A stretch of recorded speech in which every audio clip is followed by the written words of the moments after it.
أليس الله بكاف عبدا. Bismillahirrahmanirrahim. Həmd Allaha məxsusdur. Allahın salavatı və salamı onun rəsuluna, onun ailəsinə və əshabına və onların yoluna gedənlərin üzərinə olsun. Bundan sonra demək istəyirəm ki, sizə silsiləli fiqh dərsləri təqdim edəcək Allahın iznilə və bu fiqh dərsləri fiqhə girməmişdən öncə ilkin olaraq fiqhi 7 fəslə bölək, ekrana baxaq. Ekranda demək birinci İslam fiqhinə girişdir, ikinci ibadət fəslidir. İbadət fəslinin altında demək namazdır, oruçdur, zəkatdır, həcdir, cihaddır. Sonra üçüncü alış-veriş, ticarət fəsli. Dördüncü talaq, nikah, boşanma, xulu, nifas. Bu ailə münasibətləri bu fəsildir.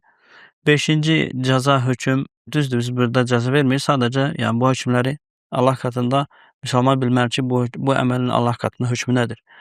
6-cı usul fiqh, 7-ci qavaidul fiqh. İndi isə bu silsiləli dərslərə Allahın iznilə ilkin İslam fiqhinə girişdən başlayaq. İslam fiqhinə girişdə demək bu maddənin bir neçə məqsədi vardır. Demək, indi isə ekrana baxaq. Ekranda bu proqramın məqsədlərini bir-bir oxuyaraq tanış olaq. Demək, tələbənin fiqhin mənasını, fəzilətini, onu öyrənməyin hökmü bilməsi, eyni zamanda tələbənin fiqhi öyrənməyə həvəslənməsi və tələbənin fiqh elminin tarixi mərhələlərini mənimsəməsi, tələbənin fiqh imamlarına ehtiram bəsləyən, onların fəzilətini etiraf edən və səylərini uca tutan birisi olması. Bu 4 məqsədə fikir verdikdə, sanki bu məqsəd insanın daxilində bir vicdanın, bir ədalətin formalaşmasına kömək edir ki, və eyni zamanda insanın daxilindəki bu his insanın fiqh elmini öyrənməyə xidmət edir. Və Allaha həmd olsun ki, İslam fiqhi bizə qorunaraq silsiləli bir şəkildə gəlib çatmışdır. Və bu şuurla insan fiqhə yaxınlaşmasa, əgər görəsiniz ki, siz insan tənqidi yönümdən əlində qələm dəftəri hazır ki, görək hardan başlayaq bu elmi tənqid. Çünki bəziləri elə fikirləşir ki, bu elm ancaq rəylərdən, insanın zehninin məhsullarından ibarətdir. Əslində bu əslə belə deyil. Bu elm ta istəyir İmam Əbu Hənifə olsun, İmam Məlik olsun, İmam Şəfi olsun, İmam Əhməd, Allah hər birinin razı olsun. Hər birinin məktəbi Peyğəmbər sallallahu aleyhi ve səlləmin sahabəsi mədrəsinə dayanan, köklənən və həmin sahabə məktəbi də Peyğəmbər sallallahu aleyhi ve səlləmin öz əlinin altından çıxan bir mədrəsələr olaraq tarixdə qeyd almışdır. Və məsələn, bir kimsə, dediyim kimi, fiqhə başlayır və lakin deyir ki, fiqh mənə görə Umdətül Əhkəm, Buluğul Məramdan başqa bir şey deyil. Sanki özü ilə fiqhin arasından böyük bir sədd qoyur. Və məsələn, bu mətin Mutun Talib el-Elmdə var. Mustaval Xamis, Zədil Mustaqna fi İxtisaril Muqna. Demək, mətni İslam mədrəsələrində əzbərlətdilir, fiqhi bir mətindir. Və adam deyir ki, Quran sünniyə nə müvafiq olacaqsa onu götürəcək, ya da racih rəydən uzaqdırsa, onun üzərinə xətt çəkəcək. Adam açır, deyir ki, Aqsamul Miyah Sələsə. Suyun 3 növ var. Deyir ki, səhih olan odur ki, suyun 2 növ var. Və sizcə belə bir zehniyyət fiqhi öyrənə bilərmi? Əsla öyrənməsi mümkün deyil. Məsələn, sizə bir dənə adi bir bəsit misal verim. Bir kimsə, məsələn, İngilis dilini öyrənmək istəyir. Adam açır, deyir ki, Britaniya məktəbi belədir, Amerika məktəbi belədir, daha sonra bunlar bu kəlməyə belə deyirlər, Avstraliya məktəbi belədir. Ümumən, hal-hazırdakı İngilis dilinə baxdıqda adam deyir ki, yox, Shakespeare'in əsərindən müasir İngilis dili uyğun deyil, ona yeni sözlər əlavə edilmişdir, ən yaxşı ilə fransız dilini öyrənməkdir. Və baxırsan ki, yəni bu adam hələ İngilis dilinin ilkin səviyyəsindədir və İngilis dilini tənqid edərək belə bir şeye başlamışdır. Bu adamın əmin olun ki, nəinki yəni İngilis öyrənməsi, heç bir elm öyrənməsi belə bir zehniyyətlə, belə bir mənəviyyatla öyrənməsi qeyri-mümkündür. Və bunu İslami bir misalla, alimlər gözəl bir misal çəkir. Deyir ki, 4 dənə gəmini düşünün, 4 dənə böyük, təchizat görmüş və təlim görmüş kapitandan tutmuş da xidmətçisinə kimi hər biri təlim görmüş 4 gəmidir. Hər bir təchizatla, təhlükəsizlik ilə insanlar bu sahildən o sahilə keçirir. Və həmin gəmilərin yanında balaca qayıqlar düşünün və bunlar da bu sahildən o sahilə keçməyə can atırlar. Və üçüncü qism olaraq və avam, sıravi insanlar düşünün. Bunlar inandırılıb ki, siz bu sahildən o sahilə üzüb keçəcəksiniz.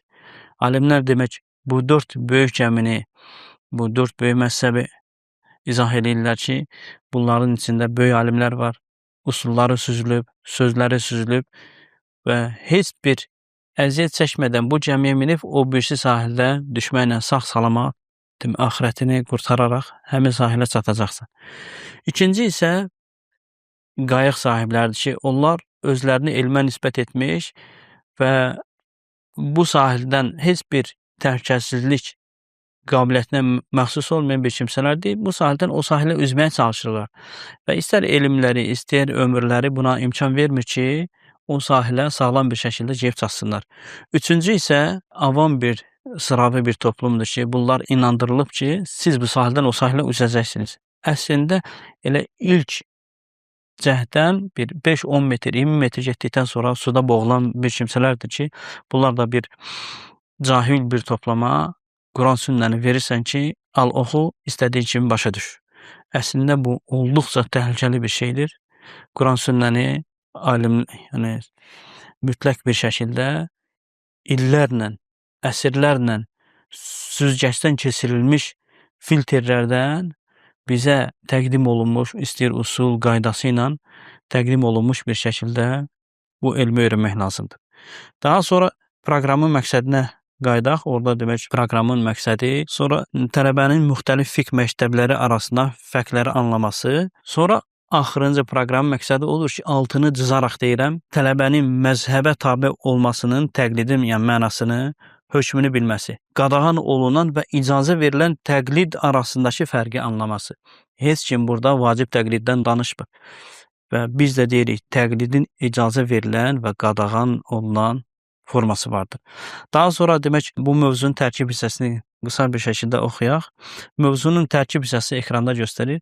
Fiqh elminin ümumi girişi, bu bölmə fiqhin lüğəvi, lüğəti, şəri, islahi mənasının əhatə etdiyi mövzularını, fəzilətini, onu öyrənməyin hökmünü əhatə etməsi, daha sonra fiqhin keçdiyi mərhələlər, daha sonra təşri, qanun qoyma, yəni qanunvericilik mərhələsinin xüsusiyyətləri və onun ən əsas əlamətləri, sahabələr dövründə fiqh və onların ən görkəmli fəqihləri, tabiin dövründə fiqh məktəbləri, 4 məzhəbin hər biri ilə tanışlıq, bu məzhəb imamının adını, nəslini, tarixini, ibadətini, elmini, məzhəbin keçdiyi mərhələləri və hər mərhələdə məzhəbin ən görkəmli fəqihləri barədə məlumatı əhatə etməsi. Sonra günümüzə gəlib çatmayan məzhəblər olmuş.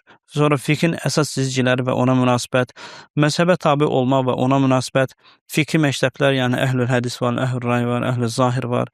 Sonra alimlərin ixtilafların səbəbləri və ona münasibət. Sonda Allahdan bu proqramımızın hər bir müsəlman üçün faydalı olmasını diləyirəm. Allahın rəsuluna salavat və salam olsun.